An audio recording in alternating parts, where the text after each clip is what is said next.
नमस्कार दोस्तों, आप सबका स्वागत है, अभिनंदन है आपके अपने YouTube चैनल पर। आज अपन बात करने वाले हैं 12th केमिस्ट्री प्रैक्टिकल के बारे में। तो सबसे पहले अपन देखते हैं सिलेबस को अपन देखें तो जो केमिस्ट्री प्रैक्टिकल है वो 30 नंबर का है इस ईयर, और इनको इस प्रकार डिवाइड किया गया है। यदि आप टाइटेशन करते हो तो टाइटेशन आपने सही से की है तो आपके 10 नंबर टाइटेशन पे होंगे, और मूलक या रेडिकल या साल्ट एनालिसिस उसके अंदर आपको 6 नंबर मिलेंगे यदि आपने सही से किया है। और क्रियात्मक समूह या फंक्शनल ग्रुप ये 4 नंबर का है। विषय वस्तु आधारित प्रयोग यानी वो आपके 6 नंबर के और 5 नंबर के, और 5 नंबर का ही आपके जो फाइल और वाइवा दोनों मिला करके 5 नंबर के। इस प्रकार आपका जो केमिस्ट्री प्रैक्टिकल का सिलेबस है 30 नंबर का, वो इस प्रकार इसको डिवाइड किया गया है। और सबसे सरल अपन देखें तो अनुमापन जो है सबसे अधिक नंबर का, और सबसे सिंपल है अनुमापन है, और इसको आप ढंग से लिखोगे तो आपको 10 नंबर आराम से पूरे इसके अंदर मिल जाएंगे। अब देखिए, कोई भी अनुमापन आपको एग्जाम के अंदर दिया जाता है तो उसके अंदर अक्सर एग्जामिनर देखता है कि यदि कोई भी सांद्रता आपको ग्राम प्रति लीटर में दी गई है वही आपको एग्जाम में देने की कोशिश करेगा, क्योंकि जो ग्राम प्रति लीटर में है उसको आप नॉर्मलता या मोलरता में बदलोगे, यानी ये थोड़ी गणना कठिन हो जाती है, इसलिए इसको सांद्रता ग्राम प्रति लीटर में ही दी जाती है, या मोलरता या नॉर्मलता में भी दे देते हैं, लेकिन अक्सर ये सांद्रता ग्राम प्रति लीटर में आपको मिलेगी। फिर देखिए, उद्देश्य जो है वही आपका क्वेश्चन है। उसके बाद आपको क्या करना है, आपको सिद्धांत लिखना है। उससे पहले अपन कुछ बातें समझ लेते हैं। अब देखिए, इसके अंदर जो आपका ज्ञात विलयन है, ज्ञात विलयन को अपन क्या बोलते हैं, मानक विलयन। ये केवल मैं समझाने के लिए लिख रहा हूं, सिद्धांत इसके बाद अपन लिखेंगे, लेकिन इससे पहले अपन को क्या क्या चीजें ध्यान रखनी है। जो आपका मानक विलयन है वही क्या है, ज्ञात विलयन है, और इसके अंदर जो ज्ञात विलयन है वो कौन सा है, FAS फेरस अमोनियम सल्फेट, वो भी क्रिस्टलीय फेरस अमोनियम सल्फेट है। उसके बाद आपका क्या है, अज्ञात विलयन कौन सा है, तो आपको ध्यान रखना है जो KMnO4 है, KMnO4 पोटेशियम परमैंगनेट, ये आपका क्या है, अज्ञात विलयन है। चलिए, अब आपको ध्यान क्या रखना है, जो अज्ञात विलयन है इसको आप किस में भरोगे, तो इसको आपको ब्यूरेट में भरना है। ब्यूरेट के अंदर आप कौन सा विलयन भरोगे, तो अज्ञात विलयन किस में भरना है, ब्यूरेट में भरना है, और ज्ञात विलयन पिपेट की सहायता से, पिपेट की सहायता से किस में भरना है, कॉनिकल फ्लास्क में भरना है। पिपेट की सहायता से कॉनिकल फ्लास्क में क्या करोगे आप, ये FAS या ज्ञात विलयन है वो आप पिपेट की सहायता से कॉनिकल फ्लास्क में भरोगे। चलिए, अब अपन बात करते हैं सिद्धांत की। सिद्धांत के अंदर अपन को क्या क्या लिखना होता है, तो देखिए, सिद्धांत के अंदर आपको जो अनुमापन दे रखा है वो किस प्रकार का है। तो देखिए, इस ईयर या जो नेक्स्ट ईयर था उसके अंदर जो अनुमापन वो एकल अनुमापन कर दिया गया, तो यह एक एकल अनुमापन है, और इसके अंदर जो KMnO4 है वह अम्लीय KMnO4 अपन यूज करते हैं, और जो ऑक्सीकारक होता है इसमें KMnO4 परबल ऑक्सीकारक, वह जो FAS है फेरस अमोनियम सल्फेट परबल अपचय का कार्य करता है, परबल अपचयक का कार्य करता है। अतः यह एक किस प्रकार का अनुमापन है, तो अतः यह एक रेडॉक्स अनुमापन है। अतः यह एक रेडॉक्स अनुमापन होगा, रेडॉक्स अनुमापन। देखिए, यदि किसी अनुमापन के अंदर ऑक्सीकरण व अपचयन दोनों अभिक्रिया हो रही हैं तो उसे अपन कहेंगे रेडॉक्स अनुमापन। मैं जानकारी के लिए बता देता हूं कि अनुमापन 4 प्रकार के होते हैं। एक तो होता है अम्ल क्षार अनुमापन, फिर रेडॉक्स अनुमापन, फिर संकुल मितीय अनुमापन, फिर एक होता है अवक्षेपण अनुमापन। अपन के यहाँ दो कोर्स में मिनिमम दो कोर्स में होते हैं 12th और 11th के अंदर, एक अम्लसार अनुमापन और दूसरा आपके रेडॉक्स अनुमापन। इस ईयर आपको रेडॉक्स अनुमापन ही अधिकतर आपको जो एग्जाम होता है उसके अंदर रेडॉक्स अनुमापन ही मिलता है, क्योंकि इसके अंदर जो अभिक्रियाएं हैं वो बड़ी होती हैं और स्टूडेंटों को लिखने में थोड़ी दिक्कत होती है, तो ये आपको जो रेडॉक्स अनुमापन है वही दिया जाता है। फिर आपको सिद्धांत के बाद आपको लिखना है रासायनिक समीकरण। रासायनिक समीकरण, रासायनिक समीकरण में सबसे पहले आप लिखोगे आयनिक समीकरण। रासायनिक समीकरण, उसमें सबसे पहले आपको लिखना है आयनिक समीकरण। आयनिक समीकरण, इसको यदि आप याद कर सकते हो तो याद करके सीधी अभिक्रिया लिख सकते हो, अन्यथा आप इसको आदि आदि करके अर्ध अपचयन अभिक्रिया, अर्ध अपचयन अभिक्रिया। अब देखिए इसके अंदर अपचयन किसका हो रहा है, तो जो ऑक्सीकारक है उसका क्या होता है, इसमें अपचयन होता है और इसको आयनिक जो आयनिक रूप में अपन लिखते हैं MnO4- और यह टूटकर Mn+ के अंदर बदल जाता है। अब इसको क्या करना है, संतुलित करना है, जितने ऑक्सीजन है उतने ही आप क्या करो जल के अणु जोड़ दो, ठीक है। फिर आप हाइड्रोजन को संतुलित करने के लिए उतने ही H+ ऐड कर दो, यहाँ 8H+।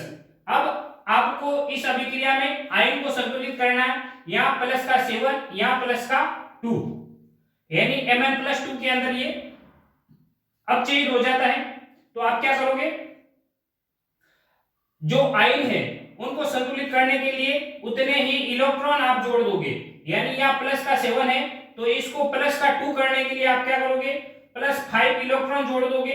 तो अब यहाँ आप देखोगे कि इधर भी +2 आवेश बचेगा, इधर भी +2 आवेश बचेगा, +5 इलेक्ट्रॉन जोड़ने के बाद, ठीक है। ये अर्ध अपचयन अभिक्रिया कहलाती है।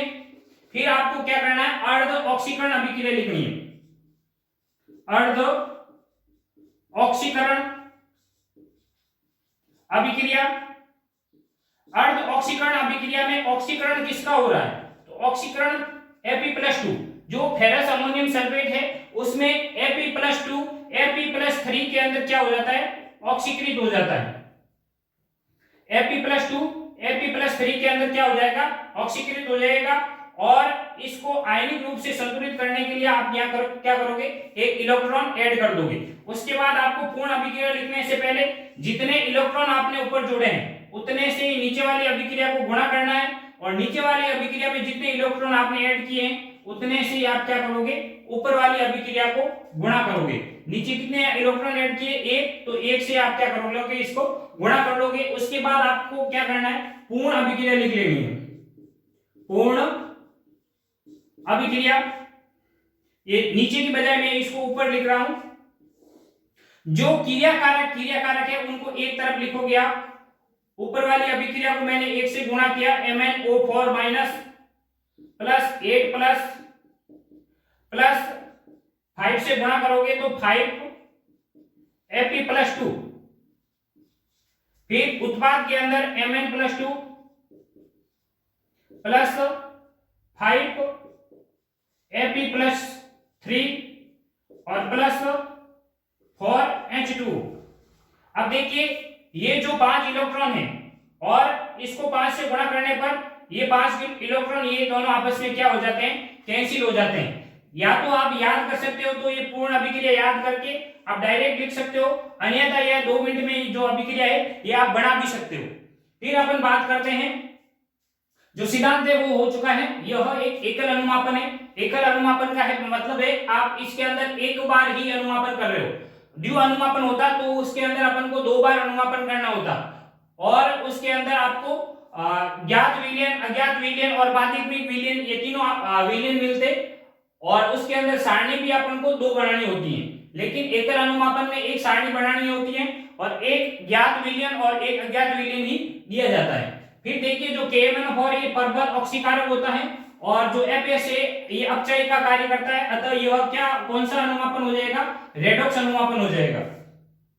फिर देखिए इसका आयनिक समीकरण अपन ने लिखा है अर्ध अपचयन अभिक्रिया। इसमें अपन को ध्यान रखना है अपचयन किसका हो रहा है, तो MnO4 माइनस का अपचयन होकर क्या बन जाता है, Mn+2 बन जाता है। और ऑक्सीकरण किसका हो रहा है, Fe+2 का ऑक्सीकरण होके Fe+3 के अंदर ये कन्वर्ट हो जाता है।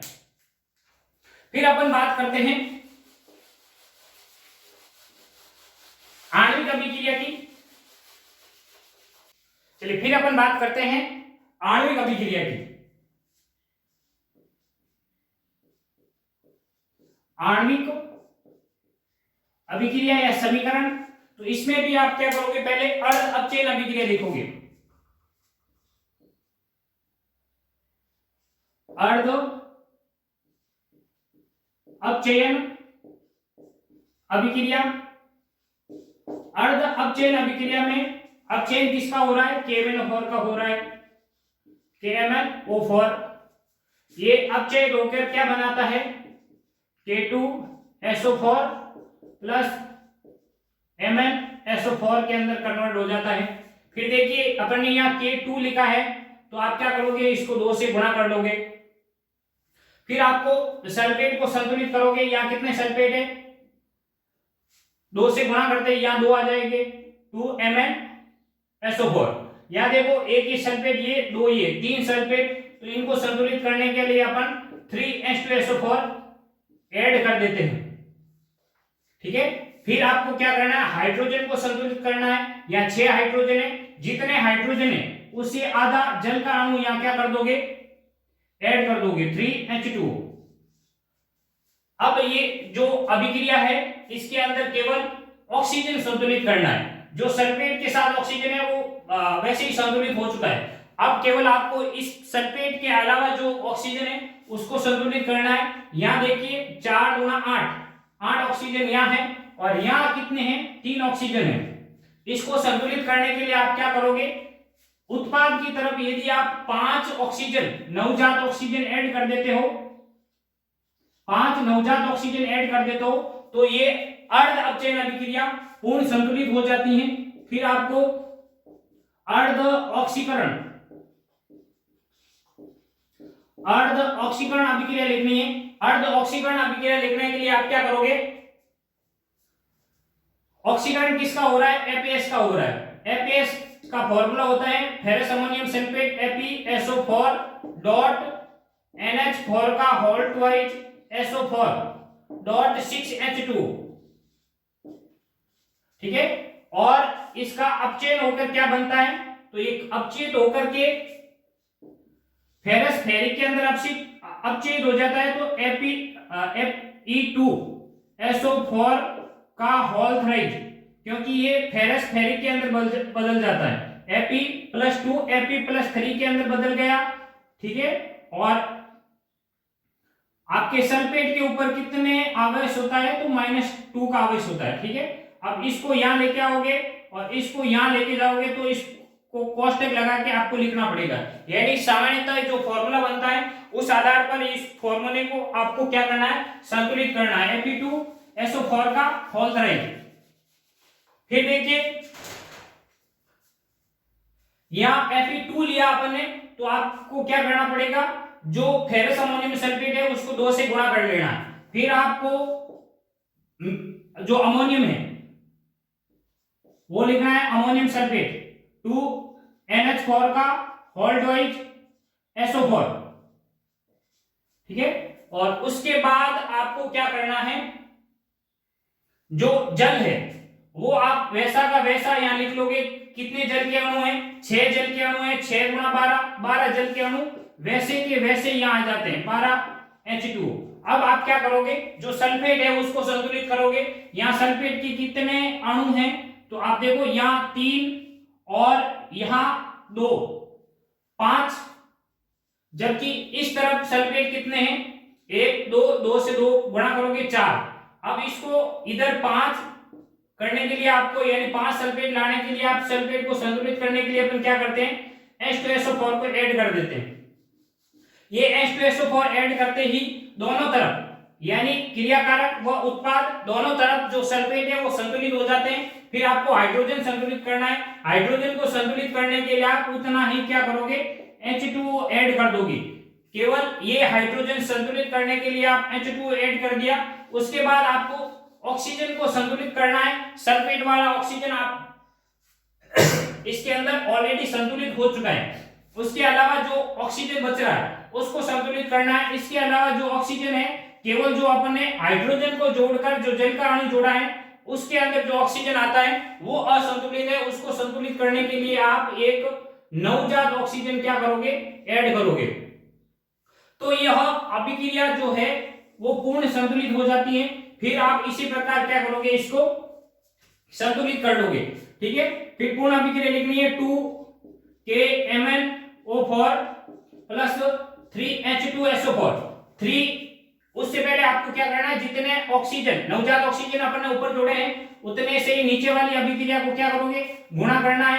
यानी अपन ऊपर कितने नवजात ऑक्सीजन जोड़े हैं, 5, तो 5 से नीचे वाली अभिक्रिया को गुणा करना है। और नीचे वाली अभिक्रिया में जितने नवजात ऑक्सीजन जोड़े हैं उतने से आप क्या करोगे, ऊपर वाली अभिक्रिया को गुणा कर लेना है। मैंने 1 से गुणा करके 2KMnO4 लिख लिया। फिर देखो 3H2SO4 और नीचे वाली अभिक्रिया को जब आप गुणा करोगे H2SO4, तो देखिए अपन यहाँ एक H2SO4 जोड़ा था जो कि यहाँ एक H2SO4 की कमी थी। तो आपकी जो अभिक्रिया है संतुलित हो जाती है। और इसके अंदर आप क्या करोगे, 3 H2SO4 यानी सल्फ्यूरिक एसिड ये और 5 ये यानी 8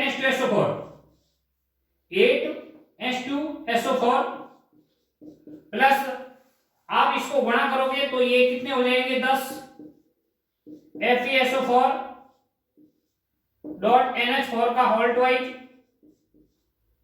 डॉट 6H2। फिर देखिए नवजात ऑक्सीजन को गुणा किया तो ये प्लस 5 नवजात ऑक्सीजन। अब उत्पाद को आपको लिखना है। उत्पाद देख लीजिए, एक होता है K2, ऊपर K2SO4, उसके बाद 2MnSO4, फिर जो नीचे वाली अभिक्रिया में आप 5 से गुणा करके लिख सकते हो, 5 Fe2SO4 का होल थ्राइज प्लस 2 NH4 का whole twice SO4।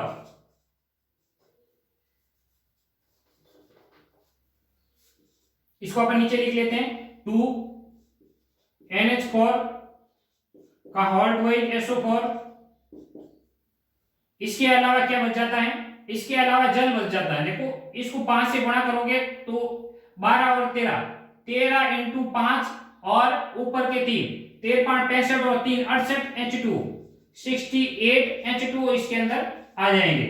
K2SO4 2MnSO4 5 Fe2SO4 का होल थ्राइज। इसे आप लिखते समय ध्यान रखोगे, कुछ बच्चे गलती कर देते हैं। फिर 2MnSO4 का whole twice SO4 dot plus 68 H2। ये जो अभिक्रिया है पूर्ण संतुलित और ये पूर्ण अभिक्रिया है, पूर्ण अभिक्रिया। इसको आप पूर्ण अभिक्रिया भी एक साथ लिख सकते हो। अर्ध अभिक्रिया आप ना लिख के पूर्ण अभिक्रिया लिखोगे तो भी आपको पूरे नंबर मिलेंगे। लेकिन आप अभिक्रिया याद नहीं कर सकते तो इस प्रकार आप बना करके भी 2 मिनट में इसको लिख सकते हो। फिर अपन को जो अभिक्रिया है वो अपन लिख चुके हैं। इसके बाद अपन को परीक्षण सारणी का निर्माण करना है। KMnO4 FAS व KMnO4 के मध्य अनुमापन की अपन क्या बना रहे, परीक्षण सारणी बना रहे। अब देखो परीक्षण सारणी बनाते समय आपको सबसे पहले जो आपकी क्रम संख्या है वो लिखनी है। उसके बाद पिपेट द्वारा लिया गया ज्ञात विलयन का आयतन, पिपेट द्वारा लिया गया FAS विलयन का आयतन। सबसे पहले आपको क्या करना है, जो पिपेट के द्वारा अपन जो आयतन लेते हैं उसको अपन यहां लिखते हैं। और पिपेट द्वारा लिया गया आयतन उसको अपन V1 से प्रदर्शित करते हैं। फिर देखिए ब्यूरेट द्वारा, नंबर 2 आप क्या करोगे, ब्यूरेट का आयतन, ब्यूरेट का जो आयतन है वो अपन दो आयतन लिखते हैं, एक तो प्रारंभिक आयतन और दूसरा अंतिम आयतन। प्रारंभिक आयतन और प्रारंभिक आयतन लिखो या प्रारंभिक जो पाठ्यांक है वो आप लिखिए। जो ब्यूरेट का जो प्रारंभिक पाठ्यांक है वो यहां लिखिए और अंतिम पाठ्यांक, अंतिम पाठ्यांक नंबर 2 पर। फिर देखिए प्रारंभिक पाठ्यांक को अपन ए द्वारा प्रदर्शित करते हैं और अंतिम पाठ्यांक को बी द्वारा प्रदर्शित करते हैं। फिर ब्यूरेट द्वारा प्रयुक्त आयतन या जो KMnO4, यानी अपन ने ब्यूरेट के अंदर कौन सा विलीन भरा है, KMnO4, KMnO4 का प्रयुक्त आयतन, उसके बाद सुसंगत आयतन,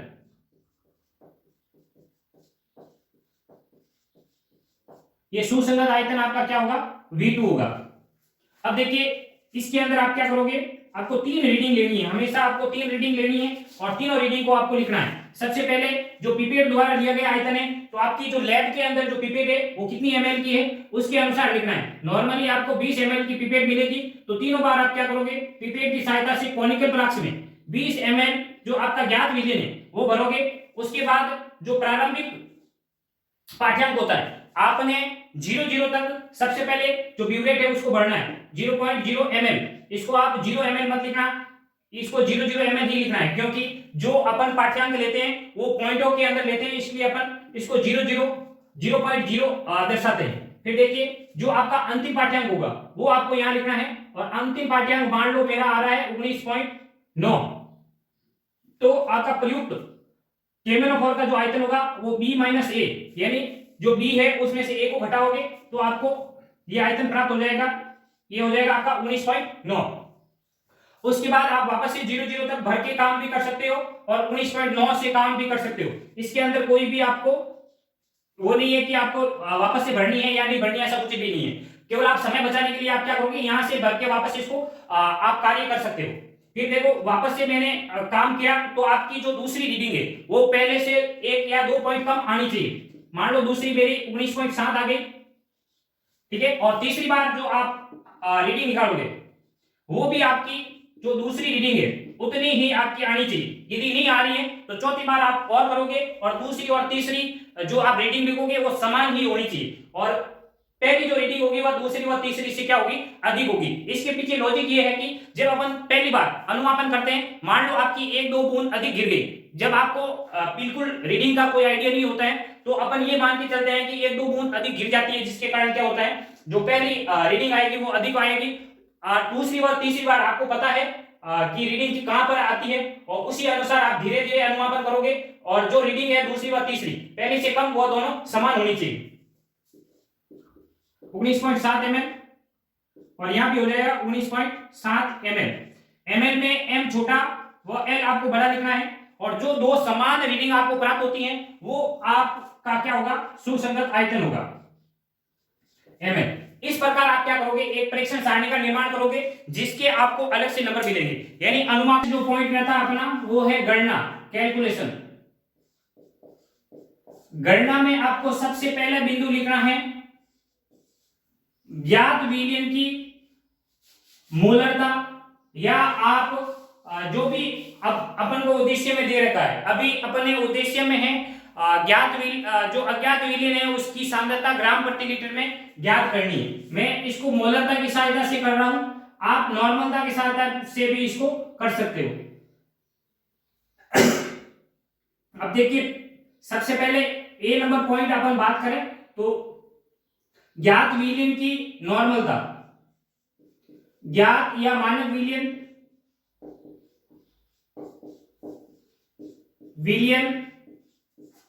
FAS की मोलरता की गणना,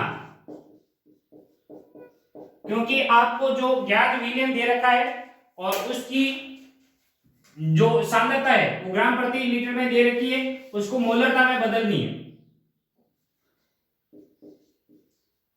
मोलरता जो कि होगा क्या m1 बराबर क्या हो जाएगा आपके सांद्रता जो दे रखी है ग्राम प्रति लीटर में 13.0666 बटा इसके अंदर आपको क्या करना है अणुभार या अणुभार को आपको भाग देना है और जो एपीएस है उसका अणुभार होता है 392.12।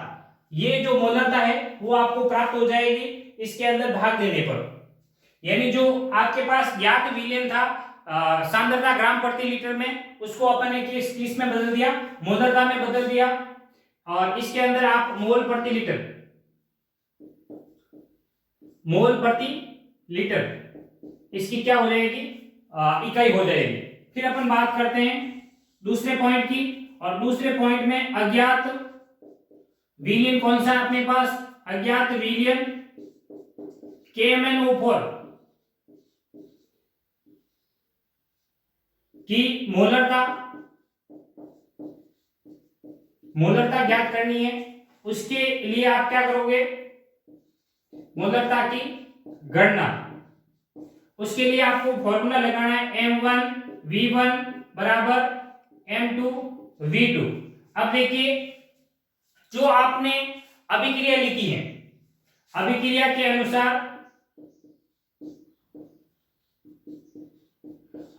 अनुसार जो आपने KMnO4 लिया है KMnO4 के 2 मोल अपन ने जो KMnO4 लिया है उसको 2 से गुणा किया है KMnO4 के 2 मोल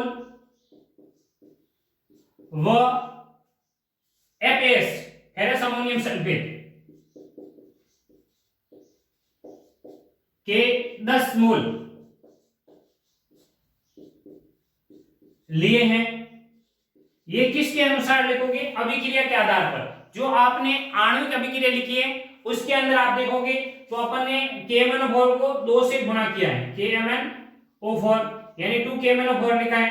उसी प्रकार जो FAS है फेरस अमोनियम सल्फेट उसको अपन ने 10 से गुणा किया है 10 FAS। इसी प्रकार जो मोलों की संख्या है वो इसके अंदर भाग देना होता है। जो अपन मोलरता निकालते हैं उसके अंदर अपन को मोलों की संख्या का भाग देना होता है। जैसे आपका ज्ञात विलयन है वो अपने पास M1V1 जो है वो ज्ञात विलयन है उसके नीचे आप 10 का भाग देना है और अज्ञात विलयन है उसकी जो मोलरता है वो M2 है और उसका आयतन है वो V2 है।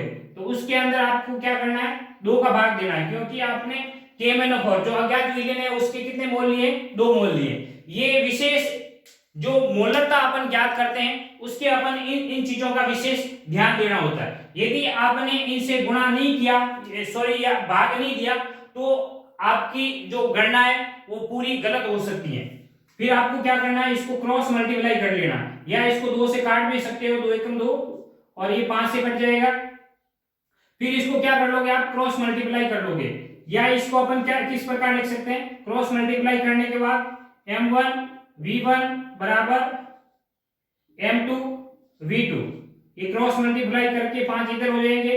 फिर इसको या अपन ऐसे लिख सकते हो M2 बराबर M1V1 बटा 5V2। फिर आपको क्या करना है M1V1 और V2 का मान आपको रखना है। अब देखिए M2 ज्ञात करने के लिए आप क्या करोगे M2 बराबर M1 का मान अपन के पास कितना है M1 का मान ये हो गया 13.0666 बटा 392.12।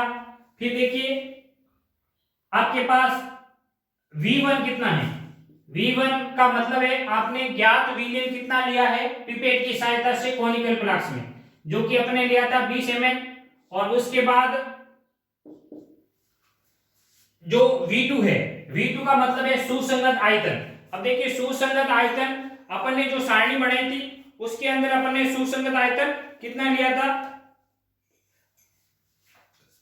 मान लो कि आपने सुसंगत आयतन लिया है 19.8। उसमें मैंने कुछ और लिखा लेकिन मैं यहाँ मान के चलता हूं कि जो आपका सुसंगत आयतन आया है वो 19.8 आया है।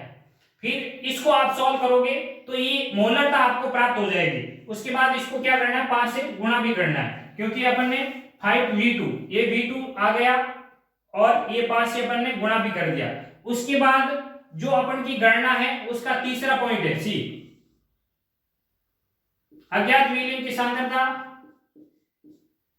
अज्ञात विलयन KMnO4 की सांद्रता की गणना ग्राम प्रति लीटर में, ग्राम प्रति लीटर में। अब देखो ग्राम प्रति लीटर में बदलने के लिए आप क्या करोगे, जितना आपको M2 प्राप्त हुआ है उसको अणुभार से गुणा करोगे। अणुभार किसका लेना है, अज्ञात विलयन का अणुभार लेना है। अज्ञात विलयन कौन सा है, KMnO4। तो आप क्या करोगे, यहाँ M2 का मान रख लोगे 13.0666 बटा 392.12 इंटू 20 बटा 19.8 इंटू बटे में 5 हो गया। उसके बाद जो अणुभार है, अणुभार जो KMnO4 का है वह 158 है। इसको आप यदि गुणा करोगे तो आपको सांद्रता ग्राम प्रति लीटर में प्राप्त हो जाएगी। और सांद्रता ग्राम